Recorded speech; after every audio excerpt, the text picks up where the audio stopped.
recombinant bovine growth hormone in your milk, making 8-year-old girls go into puberty when they should be going into puberty at 12 or 13. Silicone in chicken McNuggets and hundreds of other processed foods. Aspartame, that is the feces of genetically engineered bacteria that has incredible health problems that have been proven. Think for yourself. It goes on and on. ABC News, this goes back 4 years ago. Viral meat spray, advancing food safety. They spray a live virus on the meat to supposedly kill the bacteria. This is a live vaccine they spray on most of the meat you're consuming that you're buying from the store. It gets even worse.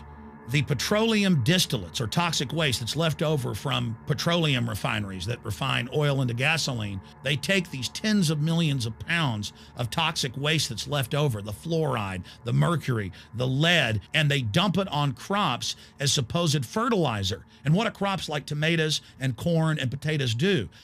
They pull in all of those toxins out of the ground. In fact, scientists for many years have used plants to actually detoxify areas that have been contaminated.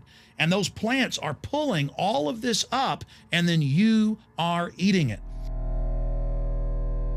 That's why the Washington Post reported in January of 2008 that a major study found that nearly a third of the 55 popular brand name foods and beverage products were filled with mercury. Despite the fact that the people of Europe for over 20 years have fought off all the genetically modified wheat and corn and other crops being planted in their nation, now the EU is buckled and is accepting it. The United States is literally a testing ground for all of this. It's just automatically approved.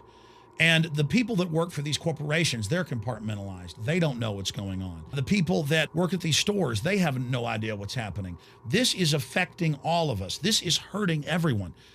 Many different forms of cancer are growing by thousands of percentage points. Diabetes, all these different diseases. And in major studies, it's all been linked to the toxic additives that are in our food, our water.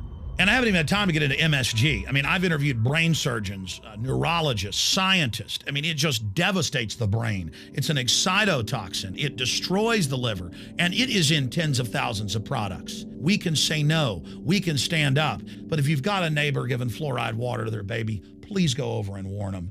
If you got a neighbor that's sitting there eating MSG-filled chips, one after the other, warn them. You've got a responsibility. If you know people that are feeding processed foods filled with GMO, warn them. And for God's sakes, don't give it to your own children. If you want to kill yourself, that's your own business. But don't hurt your children. Don't do this, ladies and gentlemen. In closing, I want to talk about some positive things. Just 15 years ago or so, you couldn't find organic food anywhere on store shelves. And now, about half of what you see is organic. Just a few years ago, all the milk had the growth hormone in it. Now it's hard to find milk that has the growth hormone in it because the consumers have spoken and said no. A few years ago, you couldn't find toothpaste that didn't have sodium fluoride in it. Now Tom's of Maine is starting to take over the aisle space and displace the other mainline toothpaste makers, where it says on the back, if you swallow this, call poison control immediately. Even Colgate is now putting out fluoride-free toothpaste. People are demanding that they not be poisoned, and they're finding out about what's going on. And so industry is starting to respond and at least give people who want a choice an option to not be forcibly medicated through the food and the water. You know cigarettes are bad for you, but just 20 years ago, the cigarette makers were getting up before Congress and saying it was a conspiracy theory that it was killing people. And then later it came out in their internal documents, they knew it was deadly. Ladies and gentlemen, I've seen the studies. Much of what they're putting in our food and water is far worse than even cigarettes, as bad as they are, one of the biggest killers in this country. This is a covert, soft kill operation. We'll put a lot of links beneath this video so you can check out the facts for yourself. And I'm just begging you to do your own research and find out that one of the most dangerous places in the world is your grocery store and the tap water in your house.